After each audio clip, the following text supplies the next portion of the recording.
الصلاة والسلام على طبيب نفوسنا وشفيع ذنوبنا سيدنا ومولانا أبي القاسم محمد اللهم صل على محمد وآل محمد. الصلاة والسلام على أولادهم المعصومين والمظلومين ولعنة الله على أعدائهم أجمعين. قال الله تعالى في كتاب الحكيم بسم الله الرحمن الرحيم قل إن كنتم تحبون الله فاتبعوني يحببكم الله. صلوات. اللهم صل على محمد وآل محمد وعجل فرجه. سامعین محترم، السلام علیکم ورحمۃ اللہ وبرکاتہ۔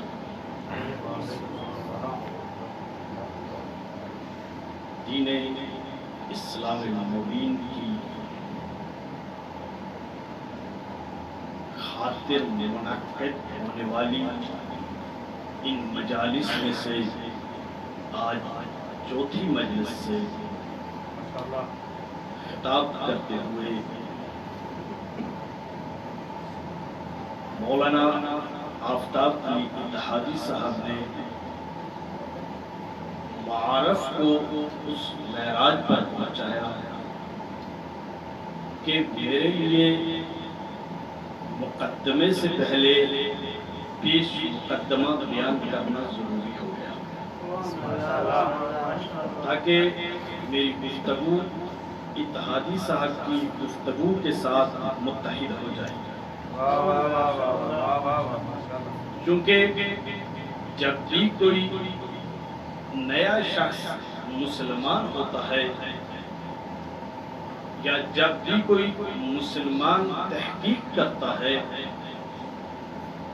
تو وہ اس امر پر اظہار تعجب کرتا ہے کہ مسلمان ایک طرف تو یہ کہتے ہیں کہ ہمارے لیے آخری نبی حضرت محمد رسول اللہ صلی اللہ علیہ وسلم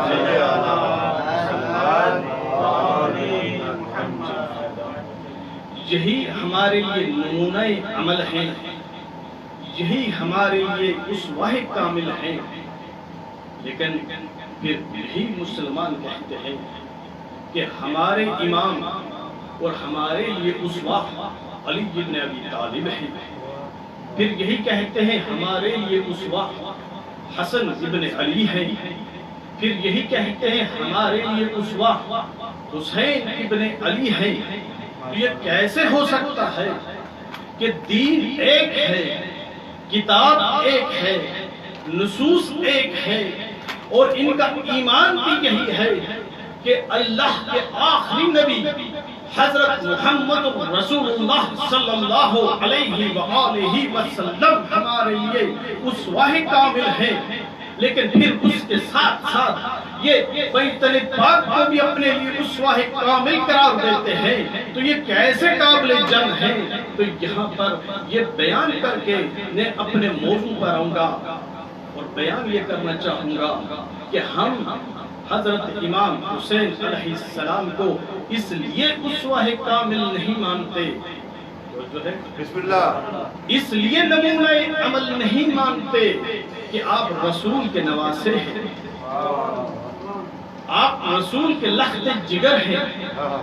ہم اس لیے امام حسن علیہ السلام کو نمونہ کامل نہیں مانتے کہ آپ رسول کی بیٹی کے گھر میں پیدا ہوئے، ہم اس لیے علی علیہ السلام کو اس اسوہ کامل نہیں مانتے کہ آپ رسول کے چچا زاد ہیں اور آپ رسول کے داماد ہیں.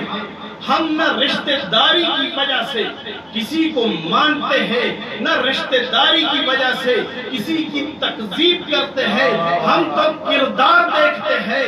اگر کردار وہی ہے جو رسول کا کردار ہے تو ہم اس کی اتباع کرتے ہیں، ہم اسے امام مان لیتے ہیں. اگر کردار رسول کے کردار کے مطابق نہ ہو تو چاہے رسول کا رشتہ دار ہی کیوں نہ ہو، چاہے سگا چچا ہی کیوں نہ ہو، چاہے ابو لہب ہی کیوں نہ ہو، ہم اس کو قبول نہیں کرتے. اور محمد وآل محمد بلند تر صلوات. اللہم صلی علی محمد وآل محمد. اس مقدمے میں یہ بیان کرنا ضروری تھا کہ قبلہ نے جتنی گفتگو کی اور میں جتنی گفتگو کروں گا اس کا مقصد یہ ہے کہ حسین ابن علی ہمارے لیے نمونہ عمل ہے. کیسے؟ بالکل ویسے جیسے رسول خدا ہمارے لیے نمونہ عمل ہے. کیوں؟ رشتہ داری کی وجہ سے ہرگز نہیں، کردار کی وجہ سے. اب اس کے بعد میں اپنی گفتگو کے مقدمے میں آتا کہ لائی کی ستائش ہے وہ ذات پروردگار کہ جس نے انسان کو تکریم بخشی، جس نے انسان کو عزت بخشی، جس نے انسان کو شرف دیا، جس نے خشکی اور تری پر انسان کو سلطنت بخشی، جس نے انسان کے لیے ہادی بھیجے، جس نے انسان کے لیے ملائکہ بھیجے، جس نے انسان کے لیے کتابیں نازل کی، جس نے انسان کے لیے ہدایتیں نازل کی، جس نے انسان کو حق اور باطل کی تمیز عطا کی، جس نے انسان کو کھرے اور کھوٹے کا فرق سمجھایا. یاسین والقرآن الحکیم انک لمن المرسلین. پاک ہے وہ ذات، سبحان ہے وہ ذات، منزہ ہے وہ ذات جس نے ہمارے لیے یاسین سید و سردار کو بھی بھیجا، قرآن کو بھی بھیجا. اور وہ اتنا خوبصورت رب ہے، وہ اتنا حسین ہے، وہ اتنا دلکش ہے، وہ اتنا جمیل ہے، وہ اتنا دل بر ہے کہ ہر دور کا انسان، ہر زمانہ کوئی سا تھا، ہر دور کوئی سا تھا، ہر زمانے کا انسان، ہر دور کا انسان اس کے حسن میں مبتلا رہا، اس کے عشق میں بھٹکتا رہا، اس کی عبادت کے لیے مضطرب رہا. یہ انسان کبھی غاروں کی طرف گیا، کبھی پہاڑوں کی طرف گیا، کبھی جنگلات کی طرف گیا، کبھی صحراؤں میں گیا. کس لیے؟ اس کو پالے، اس کو راضی کر لے، اس کو خوش کر لے. کسی نے نو کے ثنا پر اس کا ذکر کیا، کسی نے زیر خنجر اسی کو پکارا، کسی نے سمندر کے اندر اسی کی تسبیح کی. لیکن وہ پروردگار ہر زمانے میں انسان کے قریب رہا. وَلِكُلِّ قَوْمٍ هَادٍ. ہر زمانے میں اس نے انسان کے لیے ہادی بھیجے کہ اے میرے عشق میں مبتلا انسانوں، دائیں بائیں ٹھوکریں نہ کھاؤ، میری طرف آؤ. میں کہاں پر ہوں؟ میں صراط مستقیم پر ہوں. بس ہر زمانے میں آدم کی مناجات وہی تھا، نوح کے سفینے میں وہی تھا، ابراہیم کی صبر میں وہی تھا، اسماعیل کی ہمت میں وہی تھا، یوسف کے حسن میں وہی تھا، یعقوب کے امتحان میں وہی تھا، موسیٰ کے معجزات میں وہی تھا، عیسیٰ کی کرامات میں وہی تھا.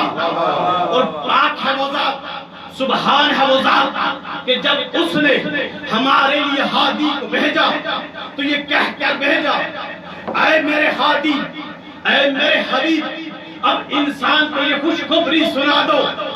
قل ان کنتم تحبون اللہ فاتبعونی یحببکم اللہ، اگر تم اللہ سے محبت کرتے ہو اب تمہیں پریشان ہونے کی ضرورت نہیں، اب تمہیں مضطرب ہونے کی ضرورت نہیں، اب تمہیں بے قرار ہونے کی ضرورت نہیں، تم میری اتباع کرو، پھر اللہ تم سے محبت کرے گا۔ آپ نے توجہ نہیں فرمائی، آپ نے توجہ نہیں فرمائی، ختم النبیین سے پہلے انسان در بدر ٹھوکریں کھاتا تھا اس کی تلاش میں، انسان کو بہو پھرتا تھا اس کی تلاش میں، انسان مارا مارا دھکے کھاتا تھا اس کی تلاش میں، لیکن اب اس نے اعلان کیا کہ اب تم گھبراؤ نہیں، اب تم مجھے نہ ڈھونڈو، میرے حبیب کی اتباع کرو، میں تمہارا عاشق بن جاؤں گا۔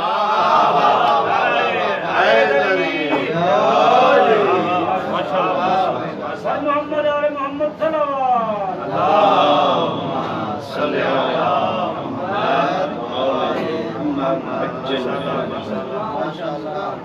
اس کے ساتھ ہی یہ اعلان سنا دیا، میں یطیع رسول فقد اطاع اللہ۔ دیکھو اس رسول کی اگر اطاعت کرو گے، اس کی اتباع کرو گے تو بس اسی میں اللہ کی اطاعت ہے، اسی میں اللہ کی اتباع ہے، اسی میں اللہ کی خوشنودی ہے۔ تو بس یہ سننا تھا کہ ہم بھی خوش ہو گئے کہ اب نماز پڑھیں گے، اب روزہ رکھیں گے، اب حج کریں گے، رسول کی اتباع ہو گئی۔ لیکن جب ہم نے ذرا غور و فکر کیا تو پتا چلا اتباع دو درجوں میں ہے،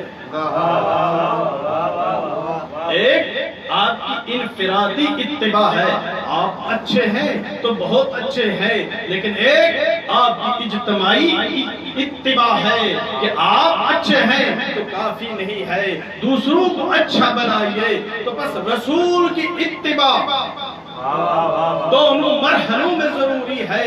تو ادھر قرآن نے ارشاد فرمایا حبیب یہ کہیں نماز اور روزے کو ہی تیری اتباع نہ سمجھ لیں، انہیں بتا دے لن تنالوا البر حتی تنفقوا مما تحبون،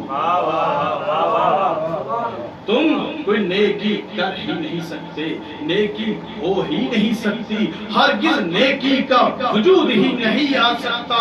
کیوں کہ جب تک جو سب سے تمہاری محبوب ترین شے ہے اسے راہ خدا میں قربان نہ کر دو، اسے راہ خدا میں فدا نہ کر دو۔ آدم علیہ السلام کو حضرت حابیل بہت پیارے تھے، راہ خدا میں کام آ گئے۔ حضرت اسماعیل علیہ السلام جناب ابراہیم تو بہت پیارے تھے، راہ خدا میں کام آ گئے۔ جناب ابراہیم نے ان کی گردن پر خنجر چلا دیا اور ہمارے عقیدے کے مطابق سچ مچ چلا دیا۔ یوں نہیں تھا کہ ابراہیم کو یقین تھا کہ اسماعیل بچ جائے گا، نہیں، اس یقین کے ساتھ خنجر چلایا کہ ذبح ہو جائے گا۔ جناب یعقوب کو یوسف بہت پیارے تھے، لیکن یوسف کے ہجر کے زہر سے یعقوب کا صبر آزمایا گیا، اور ہمارے نبی حضرت محمد رسول اللہ صلی اللہ علیہ وسلم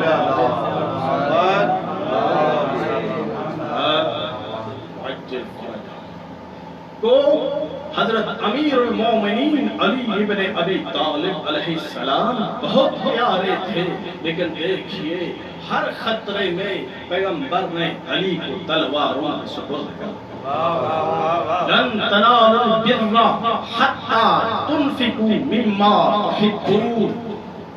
اب شب ہجرت جب بستر پیغمبر پر علی سو گئے تو یہ تلواروں کے سائے میں سو گئے، اور ادھر علی سوئے کیونکہ خطرہ تھا، اور علی اس یقین کے ساتھ سوئے کہ میں دشمنوں کے نرغے میں ہوں، میں قتل ہو سکتا ہوں، میری جان جا سکتی ہے، لیکن یقین یہ تھا کہ میری جان جانے سے رسول کی جان بچ جائے گی۔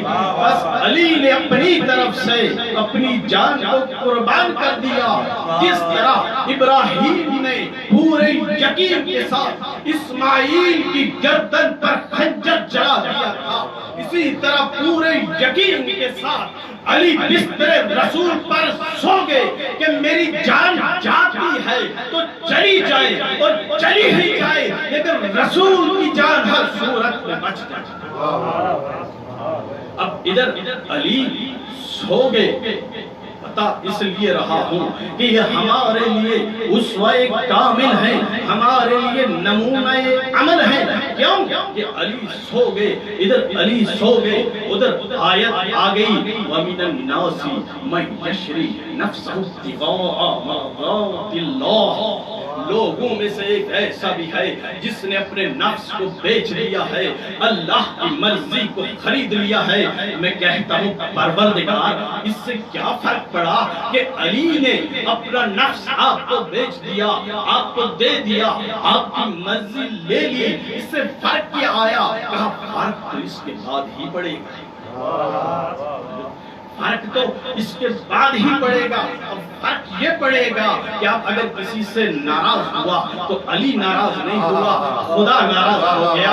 اب اگر کسی پر تلوار کھینچ لی تو علی نے تلوار نہیں کھینچی، خدا نے تلوار کھینچ لی۔ اب اگر کسی کو روک دیا تو علی نے نہیں روکا، خدا نے روکا۔ اب اگر کسی کو ٹوک دیا تو علی نے نہیں ٹوکا، خدا نے ٹوکا۔ اب جملوں کو الٹ کر کے دیکھیے کہ اب اگر کسی نے علی سے بیعت مانگی تو علی سے نہیں مانگی، خدا سے مانگی۔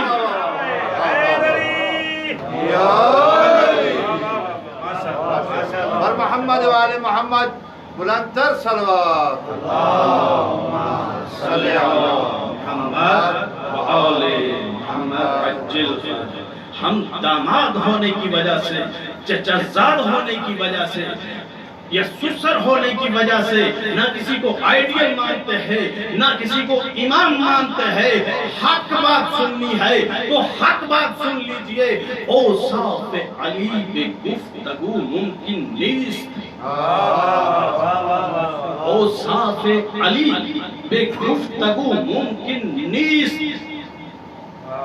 گنجائش بحر در سبو ممکن نیست، سمندر کی گنجائش پیالے میں نہیں ہے۔ گنجائش بحر در سبو ممکن نیست۔ ماندم کہ علی را بچہ تشبیح کنم، ماندم کہ علی را بچہ تشبیح کنم، واللہ تشبیح علی بے جز علی ممکن نیست۔ نعرہ حیدری۔ ہم رشتہ داریاں دیکھ کر کسی کو نہ مانتے ہیں، نہ اپناتے ہیں، نہ کسی کے نقش قدم پر چلتے ہیں۔ یہ پروپیگنڈا کیا گیا مسلمانوں کے خلاف کہ مسلمان رسول کی آل کو اس لیے مانتے ہیں کہ وہ رسول کی اولاد ہے، نہیں اس لیے مانتے ہیں کہ وہ رسول کی تربیت یافتہ ہے۔ آپ عمل میں کوئی ان سے بہتر لے آؤ، ہم اسی کو مانیں گے۔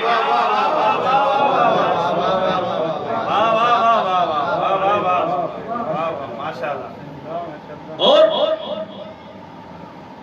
امیر المومنین علی ابن ابی طالب علیہ السلام کو جب ہم نے مان لیا کردار کی بنیاد پر، قرآن کی نص کی بنیاد پر، رسول کی احادیث کی بنیاد پر، تو کہا گیا کہ نہیں، مسلمان فضیلت علی کے قائل ہے۔ حتیٰ کہ اقبال نے بھی اپنے بارے میں کہا کہ مجھے کہا جاتا ہے اس کی طبیعت میں تشیع کی ذرا سا۔ تفضیل علی ہم نے سنی اس کی زبانی۔ تو عرض یہ کرنا چاہتا ہوں کہ فضیلت وہ نہیں ہوتی جو سنائی جاتی ہے، فضیلت وہ ہوتی ہے جو دکھائی دیتی ہے۔ اب میں اگر یہ کہوں کہ یہ منبر بلند ہے، ان حاضرین سے، تو یہ میرے کہنے کی وجہ سے بلند نہیں ہوا، یہ بلند دکھائی دے رہا ہے۔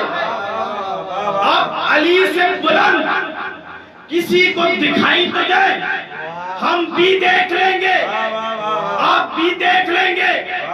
جھگڑے کی بات نہیں ہے، پوری کائنات میں اللہ کی ذات سے بڑا کوئی نہیں ہے، اور اللہ پیدا اور علی پیدا ہو رہا ہے اللہ کے گھر میں۔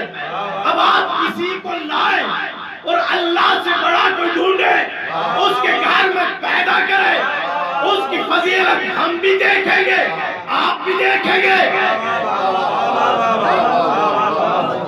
ہم علی کے فضائل گھٹتے نہیں ہیں، ہم علی کے فضائل اپنی طرف سے نہیں بیان کرتے۔ فضیلت گڑو گے تو پکڑے جاؤ گے،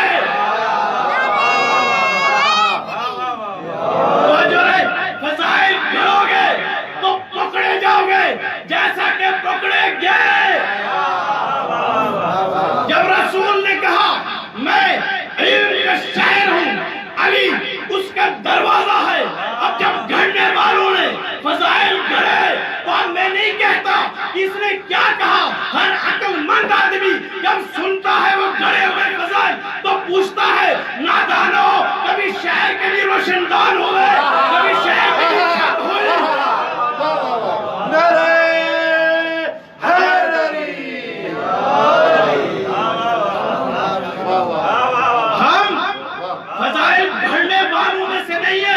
اس لیے اگر گھڑے گا وہ جو افضل نہ ہو، جو دکھائی نہ دے۔ اسی لیے تو جب پیغمبر نے کہا میرے حسن اور حسین جنت کے جوانوں کے سردار ہیں، اب گھڑنے والوں نے فضائل گھڑے تو پوچھنے والوں نے پوچھا نادانو، جنت میں کبھی بوڑھے بھی ہوتے ہیں؟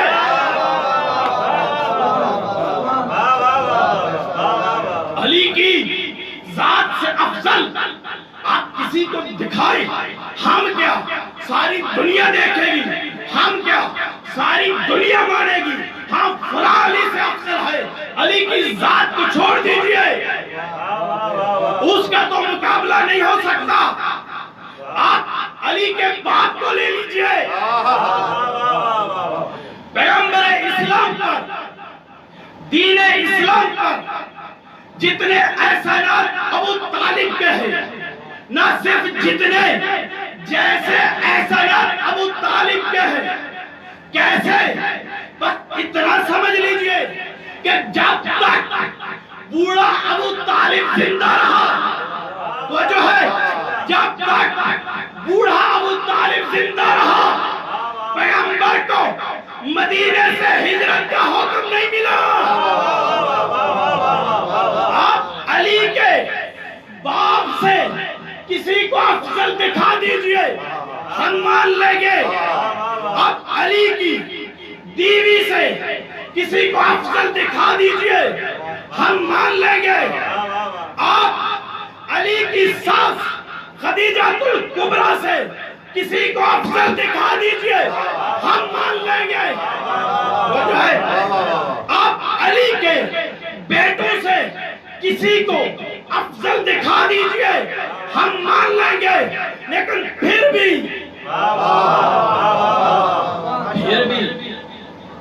امت مسلمہ نے کہا ہم نص قرآن سے آگے نہیں آئیں گے، ہم حدیث سے آگے نہیں بڑھیں گے، ہم علی کے اعمال و فضائل سے آگے نہیں بڑھیں گے۔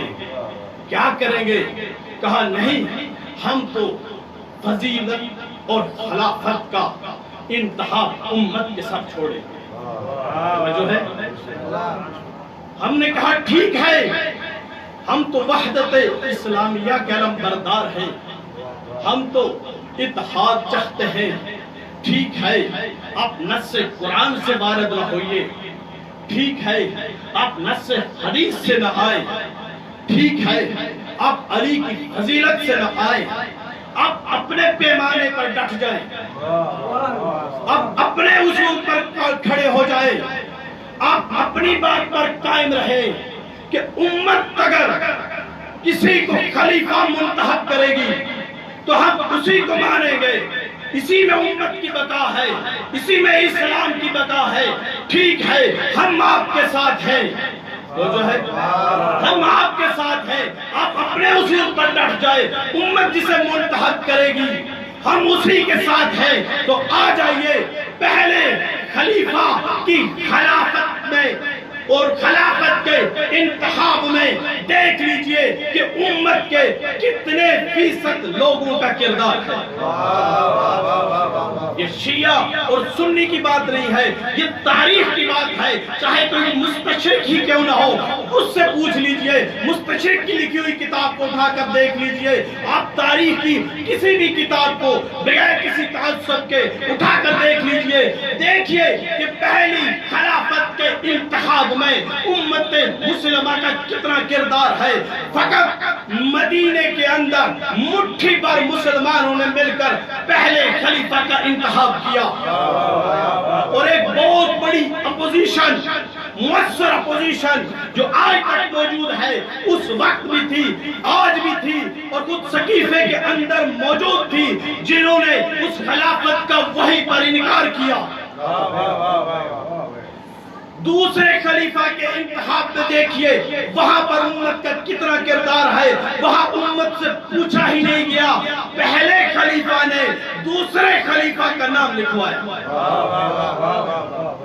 امت کا کوئی کردار نہیں، تیسرے خلیفہ کی خلافت میں دیکھیے امت کا کتنا کردار ہے، پورے جہان اسلام سے صرف 6 آدمی ہے، ایک کمرے کے اندر بند ہے، سر کے اوپر تلوار لٹک رہی ہے، جو مخالفت کرے گا اس کی گردن اڑا دی جائے گی۔ اس طرح سے تیسرے خلیفہ کی خلافت کا انتخاب ہوا، امت کا اس میں کوئی کردار نہیں۔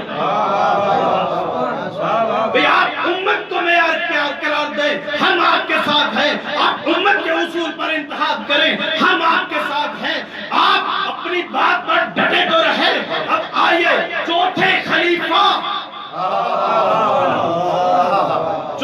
خلیفہ کے انتخاب پر آئیے، لوگ آئے، جوک در جوک آئے، ساری امت مشترکہ طور پر علی کے دروازے پر آئے۔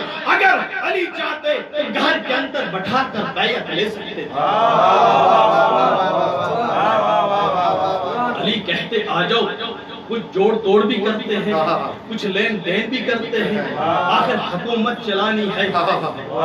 لیکن علی نے کہا نہیں، اگر میری بیعت ہوگی تو مسجد میں ہوگی، منبر پر ہوگی، دن کے اجالے میں ہوگی، بغیر کسی خوف کے ہوگی، بغیر کسی تحس کے ہوگی۔ جو آئے گا سر عام بیعت کرے گا، چہروں سے نقاب بھی اٹھیں گے، اصلیت کا پتہ بھی چلے گا، اکثریت کا پتہ بھی چلے گا۔ پوری تاریخ اسلام میں واحد علی کی خلافت ہے، واحد علی کی خلافت ہے، واحد علی کی خلافت ہے۔ اگر آپ نص قرآن سے نہیں مانتے، اگر آپ نص رسول سے نہیں مانتے، آپ جمہوریت کے اصول سے مانیے، آپ امت کے فیصلے کو قبول کیجئے۔ یہ واحد علی کی خلافت ہے، یہ واحد علی کی خلافت ہے، یہ واحد علی کی خلافت ہے، جس کے لیے نہ کسی کی گردن پر تلوار رکھی گئی، یہ واحد علی کی خلافت ہے جس کے لیے نہ کسی کی گردن پر تلوار رکھی گئی، نہ کسی کے گلے میں رسی ڈالی گئی، نہ کسی کے دروازے پر آگ جلائی گئی، نہ کسی کی بیوی پر دروازہ گرایا گیا، نہ کسی کے باغات غصب کیے گئے، نہ کسی کو دھمکی دی گئی۔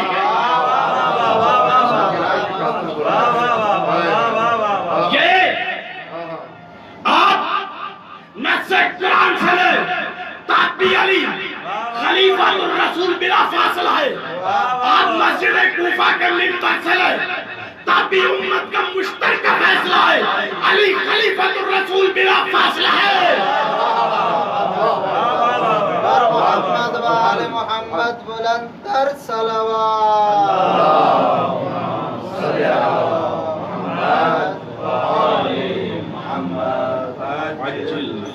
بار دیگر بلند تر صلوات۔ اللہم صلی علی محمد و آل محمد۔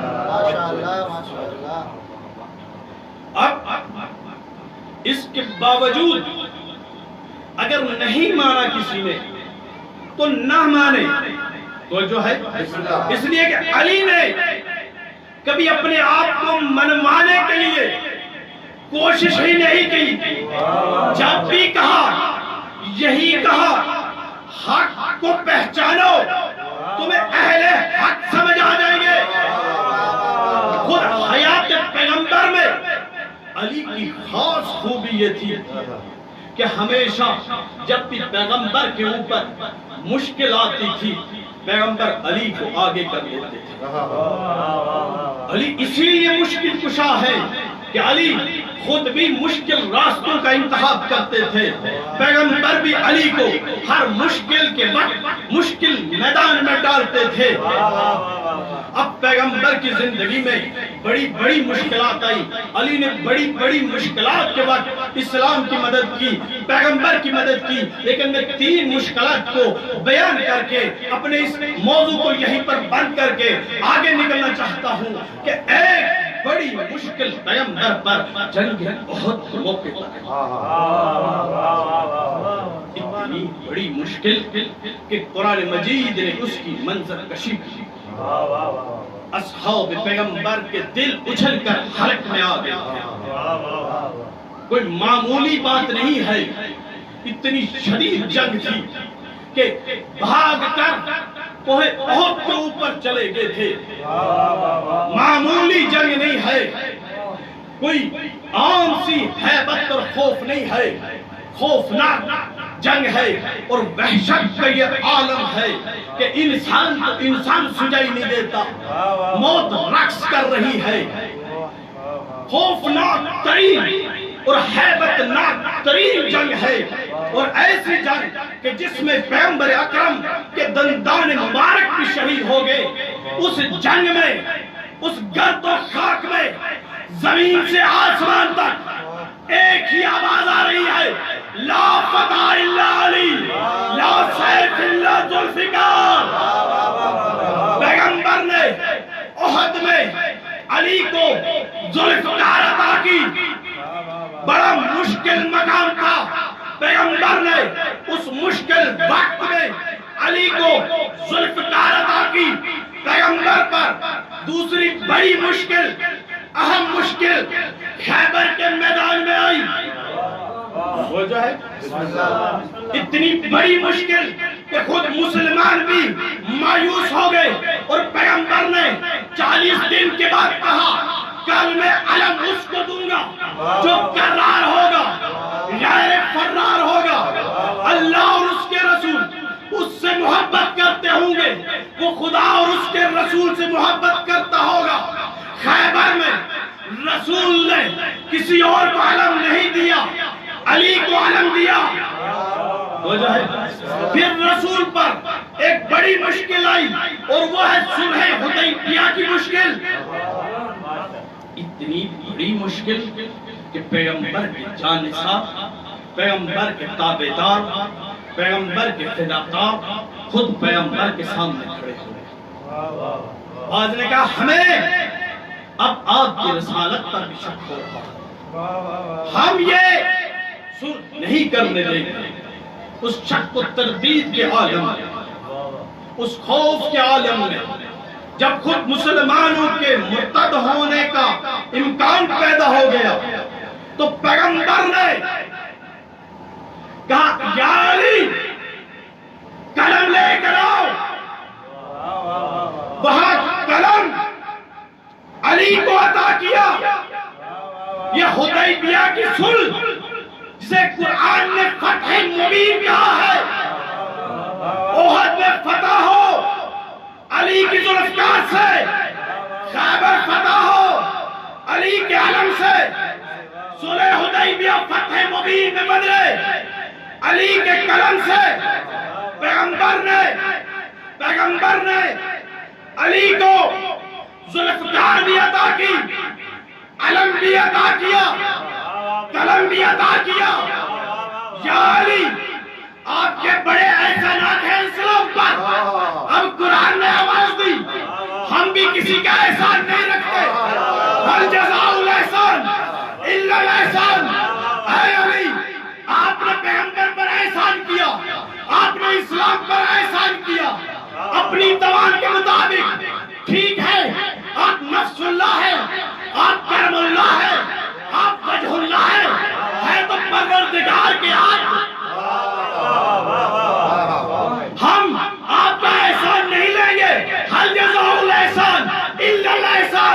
احسان کا بدلہ احسان کے سوا نہیں ہو سکتا.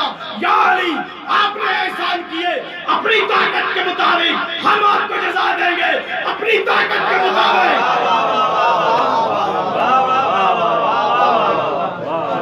ہم آپ کو بدلہ دیں گے اپنی طاقت کے مطابق. آئیے دیکھیے تاریخ میں کہ پروردگار نے علی کے احسانات کا بدلہ کیسے دیا. علی کو پروردگار نے 3 بیٹے عطا کیے. حسن قلم کا وارث بنا، حسین ذوالفقار کا وارث بنا، عباس علم کا وارث بنا.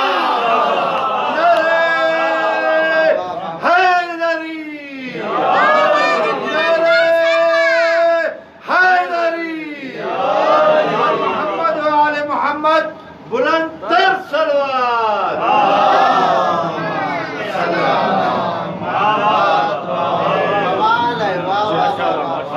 یہ غلط فہمی نکل جانی چاہیے مستشرقین کے ذہنوں سے، نئی نئی تحقیق کرنے والوں کے ذہنوں سے، پروپگنڈوں میں الجھے ہوئے لوگوں کے ذہنوں سے کہ ہم علی کو اس لیے مانتے ہیں کہ داماد رسول ہے، رسول کے چچا زاد ہے، رسول کے گھر میں پلے ہیں، رسول کے بھائی ہے. بھئی آپ علی جیسا کسی کا کردار لاؤ، ہم اسی کو مان لیں گے. اور یہ بات جب اللہ نے اپنی بساط کے مطابق علی کو جزا دی، اپنی بساط کے مطابق، تو خدا الالعبد ہے، اس کی جزا بھی الالعبد رہنی چاہیے. اب ہم ہواؤں میں بات نہیں کرتے، فضاؤں میں بات نہیں کرتے. حضرت امام زمان علیہ السلام کے ظہور تک بات کو لٹکائی نہیں رکھیں گے. ہم کہتے ہیں آؤ دیکھو، آج بھی اس پوری کائنات میں، اس پوری زمین کے اوپر تمہیں علی کے کلام کی حیبت بھی نظر آئے گی، علی کے ذوالفقار کی حیبت بھی نظر آئے گی، تمہیں علی کے علم کی حیبت بھی نظر آئے گی. آؤ دیکھ لو، سلمان رشدی کے خلاف فتوے سے لے کر گورباچوف کے خلاف گورباچوف کو لکھے ہوئے خط تک ہر سطر خمینی کی حیبت پر دلالت کر رہی ہے.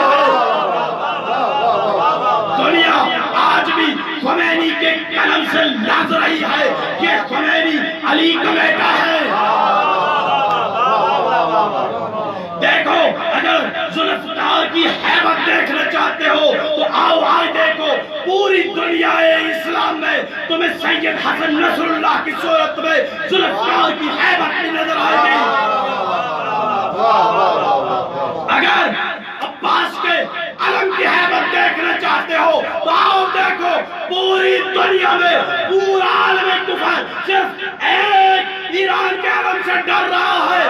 عباس کے علم کی حیبت دیکھنی ہے تو آؤ اور سید علی کاملائی کی صورت میں دیکھ لو. اور محمد و آل محمد بلند تر صلوات.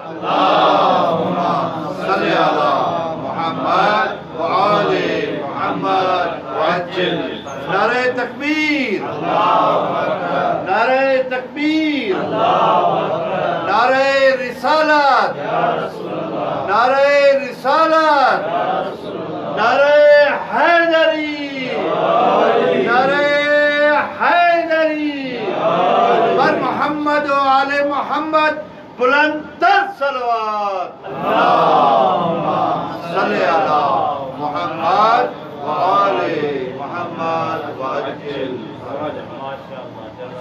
60 ہجری میں جب حسین ابن علی مدینے سے نکلے، اور ہم یاد کرتے ہیں ہر سال اس واقعے کو، کیوں کہ حسین ہمارے لیے نمونہ عمل ہے، حسن ہمارے لیے نمونہ عمل ہے، علی ہمارے لیے نمونہ عمل ہے.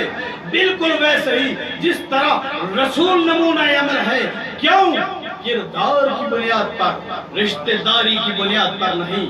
میں اس جملے کو بار بار تکرار اس لیے کر رہا ہوں کہ 1400 سال سے یہی پروپیگنڈا کیا گیا ہے کہ مسلمان رسول کی آل کو اس لیے مانتے ہیں کہ رشتہ دار ہیں وہ رسول کے، نہیں، کہ ہم اس لیے مانتے ہیں کہ وہ صاحب کردار ہے۔ 60 ہجری کو جب حسین مدینے سے نکلے تو ہجرت حسین نے بھی کی، اور پہلی ہجری میں ہجرت خود پیغمبر اسلام نے بھی کی تھی۔ اور چونکہ اب یوم آزادی کا دن ہے تو میں یہ بھی کہتا چلوں کہ اسلام کی سب سے بڑی ہجرت بر صغیر میں ہوئی جب پاکستان بنا۔ جب پاکستان بنا تو یہ نہیں کہ پیغمبر اسلام کے بعد ہم امام علی علیہ السلام کو مانتے ہیں، امام حسن اور حسین علیہ السلام کو مانتے ہیں، تو اس بنیاد کے اوپر ہم شیعہ ہیں یا سنی ہیں، ہمیں کوئی اعزاز حاصل ہے۔ آج ہم جس زمانے میں رہتے ہیں اس میں لوگ پوچھتے ہیں آپ شیعہ ہیں، آپ کے علی کل ایمان ہیں، آپ سنی ہیں، آپ پیغمبر کی سنتوں پر عمل کرتے ہیں، یہ اچھی بات ہے، لیکن بتائیے انسانیت کی خدمت میں آپ کا کتنا کردار ہے؟ انسانی شعور کو بیدار کرنے میں آپ کا کتنا حصہ ہے؟ آپ کے کتنے ریسرچ جرنلز چھپتے ہیں؟ آپ کی کتنی تحقیقات شائع ہوتی ہیں؟ آپ نے انسانوں کے کتنے دکھ ختم کیے ہیں؟ آپ نے انسانوں کو کیا دیا ہے؟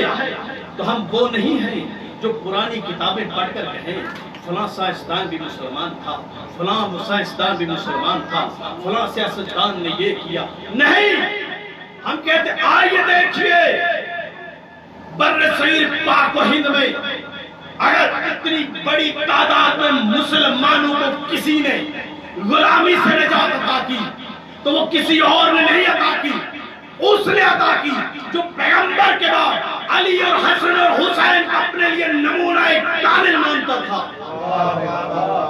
ہمارا کردار ہے انسانیت کے ارتقاء میں، ہمارا کردار ہے مسلمانوں کو نجات دلانے میں، ہمارا کردار ہے انسانوں کو غلامی سے نجات دلانے میں۔ ہم وارث ہیں محمد علی جناح کے، لیکن پھر سنیے کس وجہ سے؟ اس لیے کہ محمد علی جناح شیعہ تھے؟ نہیں، شیعہ تو شہنشاہ ایران بھی تھا۔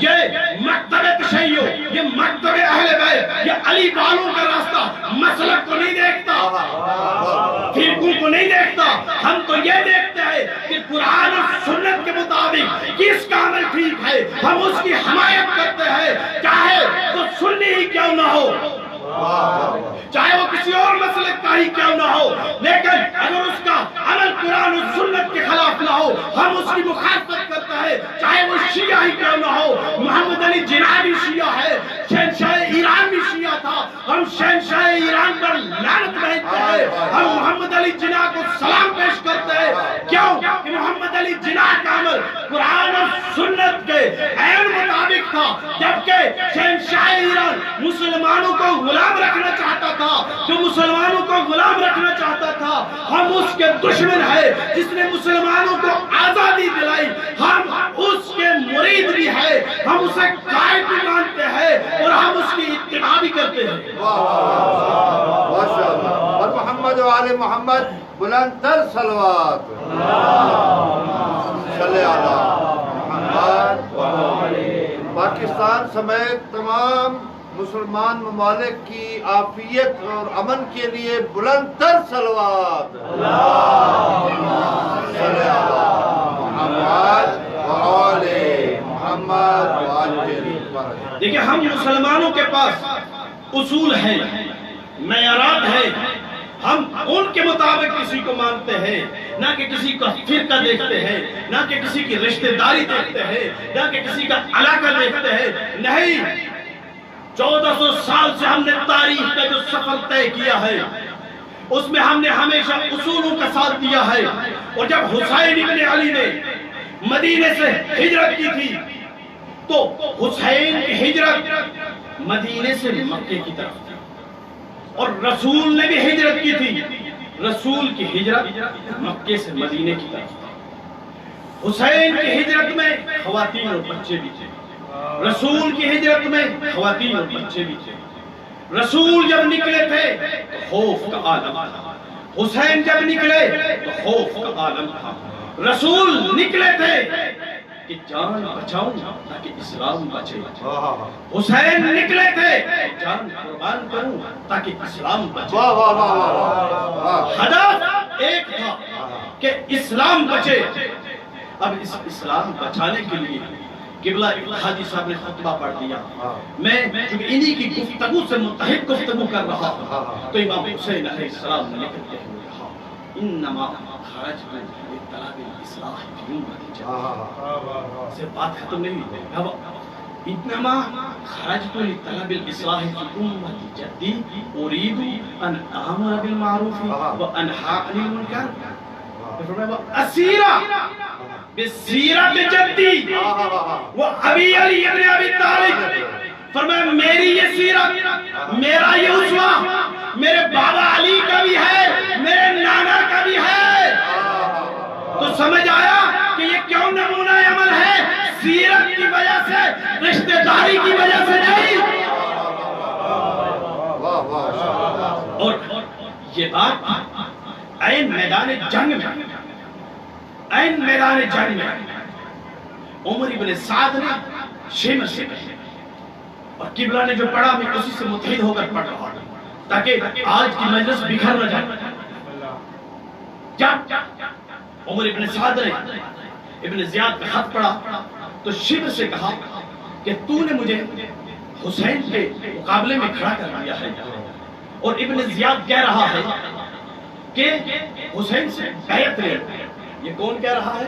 عمر ابن سعد کہہ رہا ہے واللہ حسین ان نفس ابی ہے۔ میں نے بڑی کوشش کی بلا مبالغہ، 7 سال سے میں نے اس پہ کوشش کی کہ اس کا اردو میں آسان ترجمہ ہو جائے، کیونکہ جب تک زبان مبدا سے زبان مقصد میں اب لوگوں کی شہرت کے قریب ہو کر ترجمہ نہ کرے لوگ سمجھ نہیں پاتے۔ اس نے عجیب جملہ کہا، یہ کون ہے عمر ابن سعد؟ حسین کو بھی جانتا ہے، اس کے باپ کو بھی جانتا ہے، یہ شمر کون ہے؟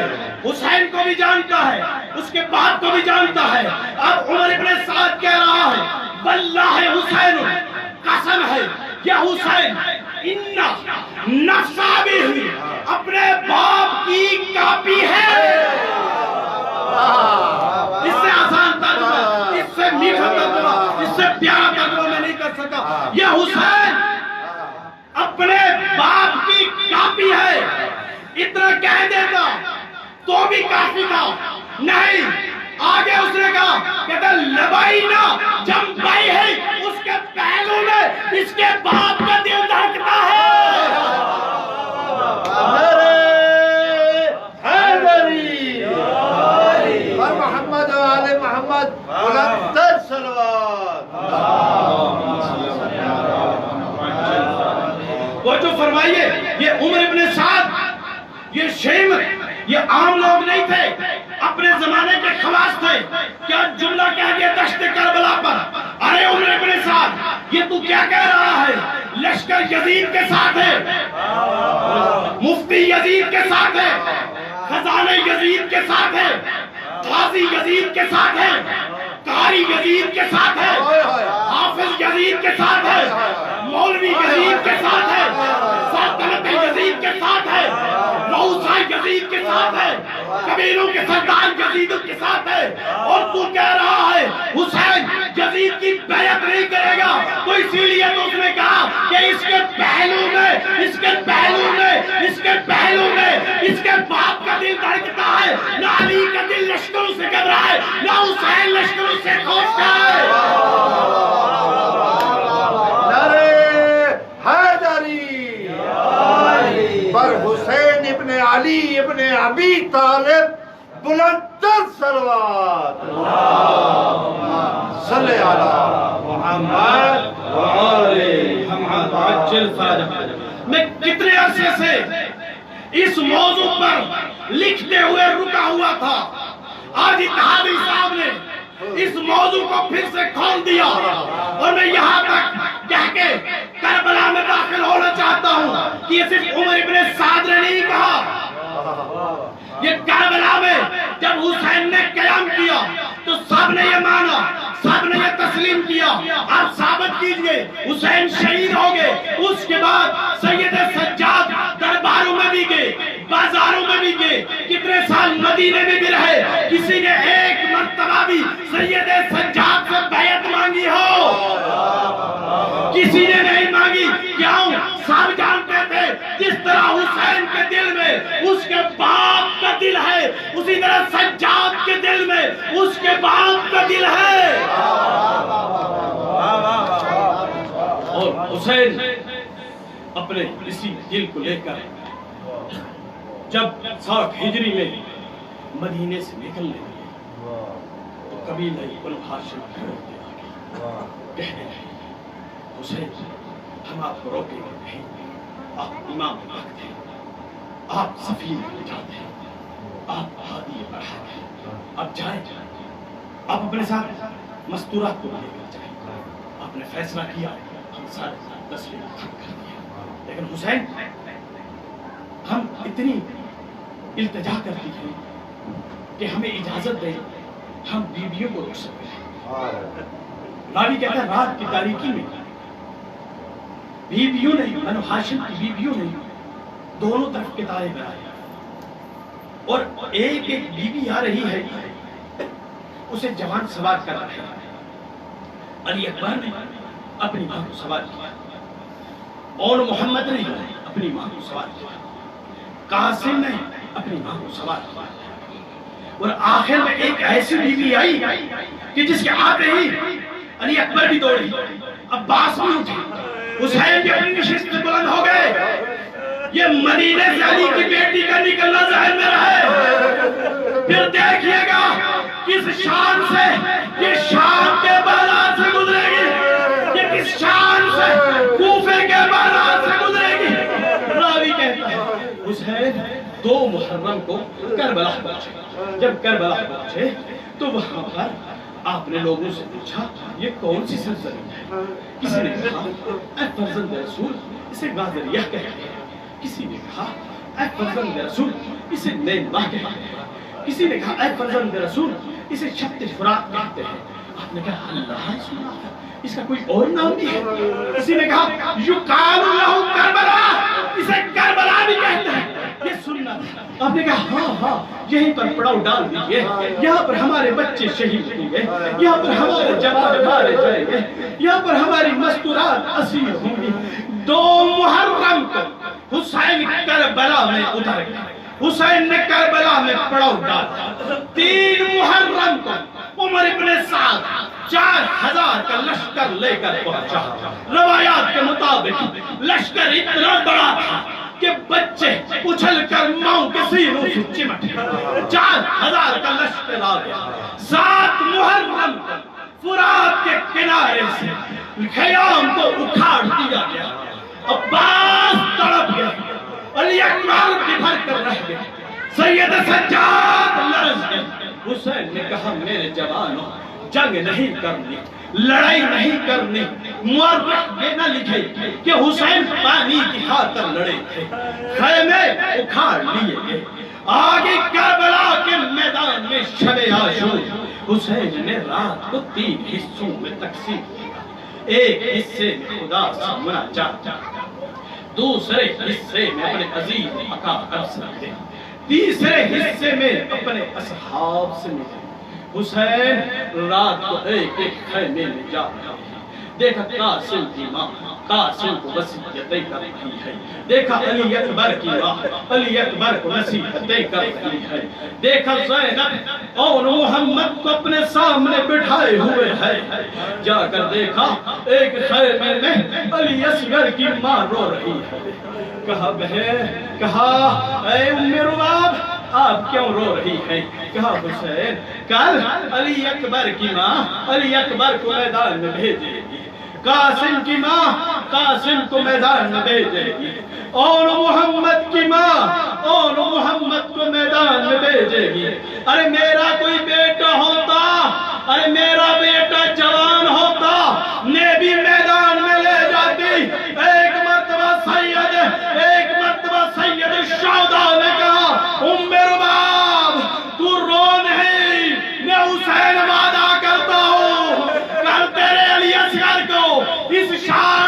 مقبر میں لے کر جاؤں گا کہ جہاں جہاں علی اکبر کا ذکر ہوگا وہاں وہاں علی اصغر کا ذکر ہوگا۔ اب حسین اگلے خیمے میں گئے، جا کر دیکھا اما فضہ رو رہی ہے، فضہ کا تعلق حبش سے ہے نا، جا کر کہا اما فضہ آپ کیوں رو رہی ہے؟ کہا حسین دیکھیے نا ان خیام میں سب کے بچے ہیں، کل سب اپنے بچوں کو آپ پر قربان کریں گے، میں قیامت کے دن سیدہ کو کیا منہ دکھاؤں گی؟ کہا اما فضہ تو رو نہیں، کل جب قاسم کی ماں قاسم کو بیٹا کہہ کر روانہ کرے گی، کل جب علی اکبر کی ماں علی اکبر کو بیٹا کہہ کر روانہ کرے گی، تو مجھ حسین کو بیٹا کہہ کر روانہ کرنا۔ اور حسین آئے اگلے خیمے نے، وہاں دیکھا سید سجاد بخار میں مبتلا ہے، سجاد بیٹا سلام ہو۔ سید سجاد نے امام کو وعلیکم السلام کہا، باپ کو گلے لگا لیا، کافی دیر تک راز و نیاز کی باتیں ہوتی رہی۔ کہا سید سجاد کوئی وصیت ہے، کوئی آرزو ہے، کوئی خواہش ہے؟ کہا بابا ایک بات عرض کروں، ایک بات عرض کروں؟ کہا جی۔ کہا بابا آپ کی جو اصحاب ہے نا یہ مجھے میری جان سے زیادہ عزیز ہے، میں ایک ایک کی لاش پر جاؤں گا، اس کی زیارت کر پڑھوں گا۔ بابا آپ کی جو اصحاب ہے یہ مجھے بہت پیارے ہیں، لیکن ان کی عبادت کی آواز پھوپھیوں کے خیموں تک جا رہی ہے۔ بابا اگر ہو سکے تو ان کے خیال کو کچھ فاصلوں تک دور کر دیجئے۔ سید شہداء نے کہا سجاد بیٹا آج کی رات ان خیام کو یہی رہنے دے، کل تو جانے، خیام جانے، بیویاں جانے۔ اور کربلا کے دشت میں آ گیا روز عاشور، اور بس ایک شہید کا ذکر کر کے آپ کی زحمتوں کو تمام کروں۔ وہ ایک شہید جو حبش کا رہنے والا تھا، جسے ہم جون کہتے تھے، وہ امام حسین علیہ السلام کے غلام تھے۔ امام نے کہا جون آپ نے ہماری بڑی خدمت کی، جون آپ نے بڑی زحمت اٹھائی، جون اب ہمارے حالات اچھے نہیں رہے، ہم آپ کو یہ اجازت دیتے ہیں جون آپ یہاں سے چلے جائیں، بس یہ سننا تھا۔ جون نے کہا میں سمجھ گیا نا، میرا رنگ کالا ہے، میں حبش کا رہنے والا ہوں، میرے خون سے بدبو آتی ہے، آپ یہ نہیں چاہتے کہ اس غلام کا خون آپ کے خون میں شامل ہو۔ اللہ کی قسم میں اپنے اس خون کو آپ کے پاکیزہ خون میں شامل کر کے رہوں گا۔ برادر و تاریخ کہتی ہے 10 محرم میں جب جون زین سے زمین پر آئے، حسین اسی طرح دوڑ کر گئے جس طرح علی اکبر کے لاشوں پر گئے تھے۔ اللہ لعنت اللہ علیکم۔